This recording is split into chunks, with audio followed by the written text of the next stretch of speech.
Hi, does this Samsung Galaxy S25 have beauty mode? Let's find out together. For that, we need to open Camera app and in the photo mode, tap this quick access icon and in here swipe a bit left and then choose this last emoji icon, which is actually beauty mode, in which you can enable it first. And you can change eyes, your jawline, make it smaller, sharper. Also, you can change tone like that. And you can add smoothness to your face.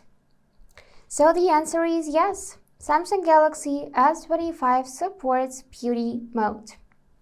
And that's it for today.